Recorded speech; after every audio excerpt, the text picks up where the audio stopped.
have. So what we're going to do to start today, as you can see on here, we'll get a close-up in a moment, you can see I've redecorated that side, so I'm giving you an idea of the effect that we're going to have in the end, and then I'll take myself piping most of this side of the tin. So I've prepared here 4 icing bags. So what I'll do is I'll demonstrate the icing bag first, the icing tip. So you take, I'm just using disposable bags.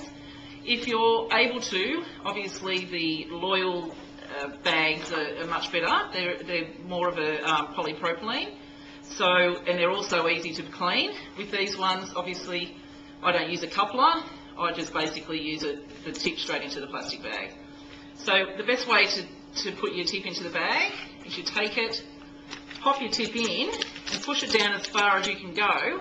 And then you'll see here, you don't want to cut it off too far, or when you put your icing in, it'll spurt out everywhere. So I generally put it in fairly close, about a thumbnail from the bottom tip. I make a mark, push it back slightly, cut it straight across, so that way I can push my tip straight down into the bag. So the next thing I have here is the frosting that I've used is a ready-made recipe that we actually sell a tub this size in the shop for $10. It's ready-made, you can colour it, and as you can see it's a beautiful vibrant white. So what I've done is then coloured it with a Americolour paste to get the desired colours that I would like. Just in case you're interested, it's electric pink, normal orange, normal lemon yellow, and then a violet. Alright, so the only thing you've got to remember when you're using frosting is to keep it covered, because after a period of time it will get a crust on it. So I'll just put it to the side. So once I put my bag in and filled it, I'm going to just demonstrate to you how to pipe the stars on. So you can see my chocolate outline here, and you can also see the tip, the bag, and I always turn the back of the bag, because otherwise you can see already the icing will start to spill out. So once I've filled it, at all times I'm going to keep this bag straight up and down, and the pressure that I'm applying is at the top of this bag. So I generally work around the side of the design in a nice line, and then I'll work my way in. If you have a look closely, you've got quite a few little small areas that you can see I've piped them over here. You need to play it by ear and to have a little bit of a play with it. The idea with it is obviously to cover so you can't see the cake through, so you can use this to manipulate that a little bit. So I just start straight up and down, squeeze, and I'll lift it. Whoops, we've got a little bit of a stick problem here. Good to see, good to see. I'll just pop that. Okay, so you squeeze, hold it, and then you remove it. So you can see that the star's formed, but I'm not pulling it to get a large, like when I actually stop squeezing, so that I don't end up with a big tail hanging off the icing. So what can happen, so I just keep on putting them right side by side. Hope you can see that. So you just pop it very close side by side to each other. So because of the star pattern, they're basically interlocking with each other, the stars. So I just continue to go along the edge.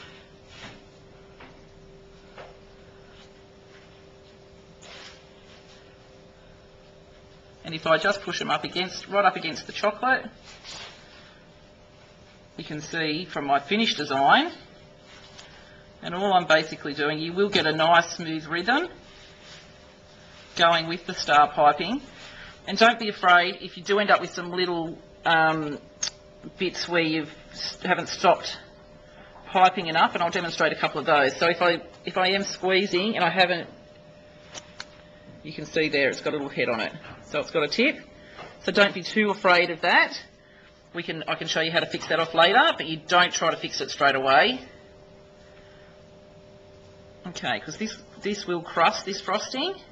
So as you can see, I'm now doing smaller stars, which is all that I'm doing to form the smaller stars, is by not squeezing as hard as I did.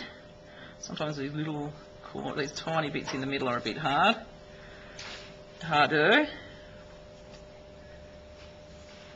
But all I'm doing is following the pattern around, going right up against the chocolate, so that from a distance, you can see a couple of mine, I've got a little bit of the head coming up on the stars, but I can show you how to fix those up later. So I just continue with the pattern and I'll try to follow the line. You can do it random, where you just go all over it, but I find by doing it like this in sequence that you're interlocking your stars, and that's the best way to covering up your whole cake. So as you can see, you do get a really good spur on after a while, and it's not going to always happen the first time that you do it that you can get the feeling of it. I can definitely remember when I first used to pipe the star tins, and I'd end up with stars at the beginning looking very different to the stars at the end. But that's all part of learning. Now when you're making your frosting, you want to ensure that your frosting is not too hard. If your frosting is too stiff, add a little bit of water at a time, a couple of drops at a time. So I'm just going to show around here, we're pretty much squeezing it right in on the line.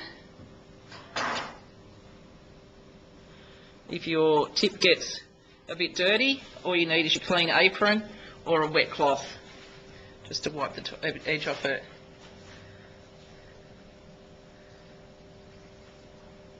Yeah, so you need to just add a bit of water to make your frosting a little bit less stiff, because otherwise you'll end up with a very sore arm and it'll take a long time to get all your stars out onto your pattern, onto your design.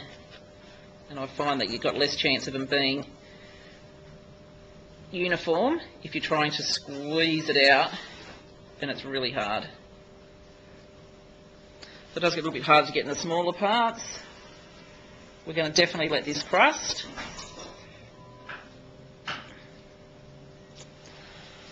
So that was our pink. So I'm going to pick up the purple. Then I can show you how I got this effect as well in the body as well. I'm still using the star tip. Now a lot of our colours with the Wilton are in the berry colour are our favourite colours, and that's why we tend to use them. The Wilton pastes are fabulous as well. The only thing that you need to remember with some of the AmeriColour colours, which it's best that you know, is definitely your violets, fuchsia, a lot of the really bright pink colours can fade, especially in fondant, if they're in the sun, in the direct sunlight. So you should remember that when you're taking a design, a finished cake to somebody. You don't know what they're actually using it for. They might have it sitting out in the sunshine all day. Or the day before the party, they may have it sitting on their table at home and come back the next morning and they've got a white cake. The colour strips directly out of it. Okay, so I'm going to take this purple and I'm just going to show you, because of the star pattern on the tip, all I'm doing is squeezing out and just running it around random. So I'm not actually piping it per se individual stars, I'm just running it around. Oh my goodness, I've just realised I did the wrong colour on the butterfly. Alright, so we'll go for our orange now.